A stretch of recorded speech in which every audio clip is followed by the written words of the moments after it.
एक गुरु का एक शिष्य आश्रम में रहने वाले दूसरे शिष्यों की तुलना में कुछ अजीब सा बर्ताव करता रहता। वो बात बात पर आश्रम के दूसरे बच्चों पर क्रोधित हो जाता। वो अक्सर सुबह सुबह दूसरे छात्रों की तुलना में देर से सोकर उठता, ना तो ठीक से ध्यान आदि करता और ना ही आश्रम के दूसरे बच्चों के साथ मिलजुल कर रहता। जब आश्रम के सारे बच्चे बैठकर आपस में मस्ती मजाक किया करते, तब वे कहीं दूर बैठकर सोचता रहता और अपने ही विचारों में खोया रहता। वो अक्सर ही आश्रम के कामों से बचने की कोशिश करता। किसी भी काम में उसका मन नहीं लगता था। वो हमेशा अपने ही विचारों में खोया रहता था, जिसकी वजह से आश्रम के दूसरे छात्र उसे बिल्कुल भी पसंद नहीं करते थे और हमेशा उससे दूर रहने की कोशिश करते थे। गुरु शिष्य की मनोदशा पहले ही समझ चुके थे। उन्हें मालूम था कि असल समस्या क्या है, इसलिए वह पिछले बहुत समय से उस पर अपनी नजरें गड़ाए हुए थे। वो जानते तो सब कुछ थे, लेकिन कुछ बोल नहीं रहे थे, क्योंकि वो समझते थे कि अभी से कुछ बोलने का कोई मतलब नहीं है, क्योंकि यह अभी मेरी बातों को समझने की मनस्थिति में नहीं है। इसलिए वो इंतजार कर रहे थे उस दिन का जिस दिन शिष्य खुद अपनी समस्या को समझे और उनके पास इसका समाधान पूछने आए। और बहुत जल्द वो दिन भी आ गया जब शिष्य को यह महसूस होने लगा कि उसके जीवन से रस खत्म होता जा रहा है। उसके जीवन में अब खुशी नाम की कोई चीज नहीं रही। वो किसी गलत रास्ते की तरफ बढ़ रहा है, जहाँ केवल अंधकार और अशांति है। और वो समझ चुका था कि ये समस्या उसी के अंदर है, उसी के विचारों में है। लेकिन वो ये नहीं जान पा रहा था कि समस्या की असल जड़ क्या है। उसे इस समस्या से बाहर निकलने के लिए अपने अंदर क्या बदलाव करने होंगे।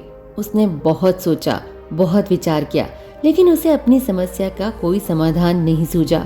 फिर अंत में उसने अपने गुरु के पास जाने का निर्णय लिया।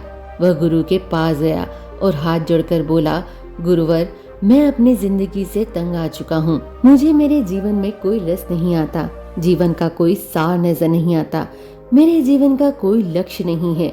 मैं जब भी खुद को देखता हूँ तो एक लक्ष्यहीन और उदास मनुष्य के रूप में खुद को पाता हूँ। कृपया आप मुझे कोई रास्ता दिखाइए, कोई मार्ग दिखाइए। गुरु तो इस दिन का इंतजार ही कर रहे थे। उन्होंने कहा, बेटे, तुमने अपनी समस्या को जाना और ये स्वीकार किया कि समस्या तुम्हारे ही अंदर है। इसी के साथ तुमने समस्या की तरफ अपना पहला कदम बढ़ा लिया। इसके बाद गुरु ने गंभीर होकर कहा, बेटा, आज मैं तुम्हें 5 ऐसी आदतों के बारे में बताऊंगा जिन्हें तुम्हें आज से ही छोड़ने का प्रयास करना चाहिए, अन्यथा ये आदतें किसी की भी जिंदगी बर्बाद कर सकती हैं। शिष्य ने कहा, बताइए गुरुजी, कौन सी वो आदतें हैं जिन्हें आज से ही छोड़ना है?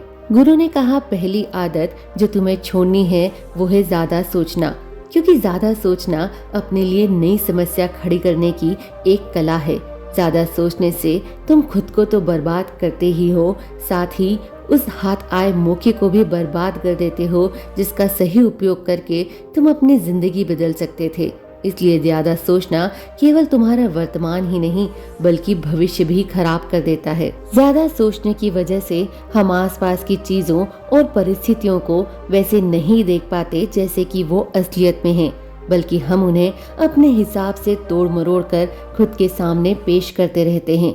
ज्यादा सोचना मन में तनाव पैदा करता है। ये चीजें और स्थितियों को और भी ज्यादा बदतर बना देता है। समस्याओं को हमारे सामने और भी ज्यादा बड़ा चढ़ा कर दिखाता है। कई बार सबसे अच्छा काम जो हम कर सकते हैं वो ये कि हम कुछ भी ना करें, बस खुद को शांत रखें। ज्यादा सोचना छोड़ो, क्योंकि तुम अपने आसपास की हर चीज को ठीक नहीं कर सकते। कभी भी सारी चीजें तुम्हारे हिसाब से नहीं चलने वाली। हमेशा ही कुछ चीजें या लोग तुम्हारे खिलाफ काम करेंगे, लेकिन तुम्हें उन्हें नजरअंदाज करना है, क्योंकि तुम सबको नहीं बदल सकते और ना ही सबको खुश कर सकते हो। अगर तुम ऐसा करने का प्रयास करते हो तो अंत में दुख तुम्हें ही मिलने वाला है। और ज्यादा सोचना खुद के लिए दुख पैदा करने का सबसे बड़ा तरीका है। इसलिए चीजों को हल्के में लो और ज्यादा सोचना बंद करो। गुरु ने कहा, दूसरी आदत जो तुम्हें छोड़नी है वो है बदलाव का डर। बदलाव प्रकृति का नियम है। जो समय के साथ नहीं बदलता, समय उसे बर्बाद कर देता है। हमें हमेशा जीवन में आने वाले नए बदलावों के लिए तैयार रहना चाहिए।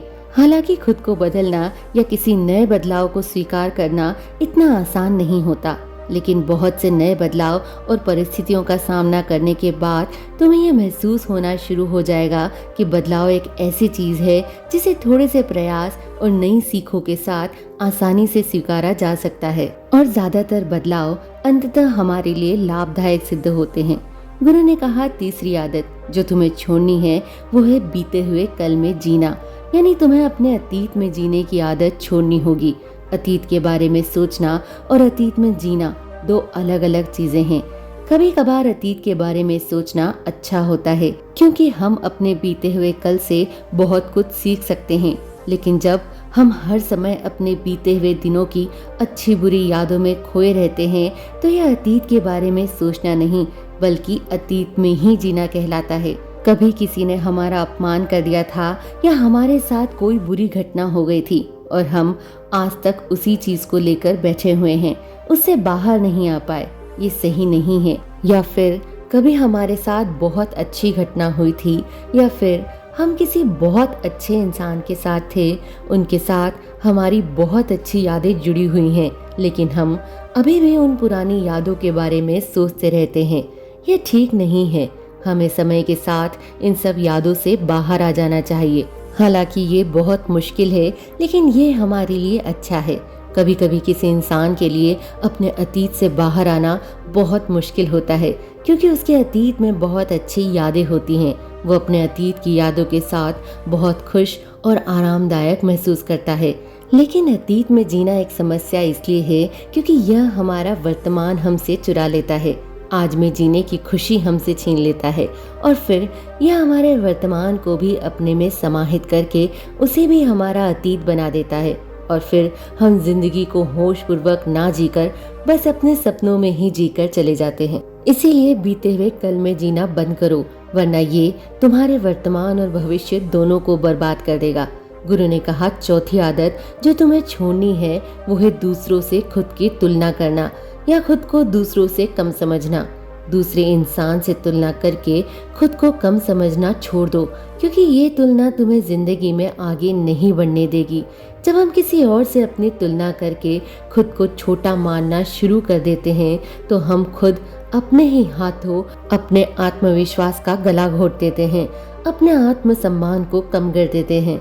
फिर धीरे धीरे हमारे अंदर खुद के प्रति हीन भावना घर कर जाती है। फिर यही आत्मविश्वास की कमी हमारे बाहरी कामों पर भी दिखने लगती है जो हमें असफलता की तरफ धकेलती है और फिर जीवन की यह असफलता हमारे मानसिक तनाव और चिंता का कारण बनती है। फिर हम असफलता और तनाव की इसी दुष्चक्र में फंसकर रह जाते हैं।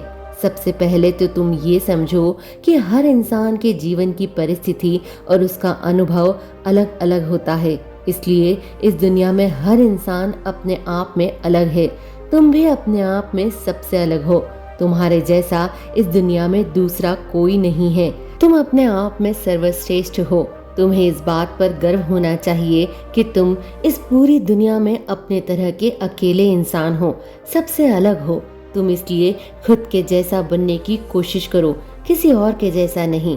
खुद पर हमेशा भरोसा रखो, अपने आप पर गर्व करो। गुरु ने कहा, पांचवा, हर इंसान को खुश करने का प्रयास बंद कर दो।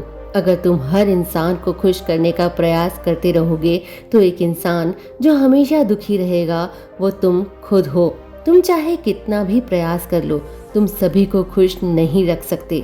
इसलिए हमेशा खुद की सुनो और अपने दिन को खूबसूरती से जियो।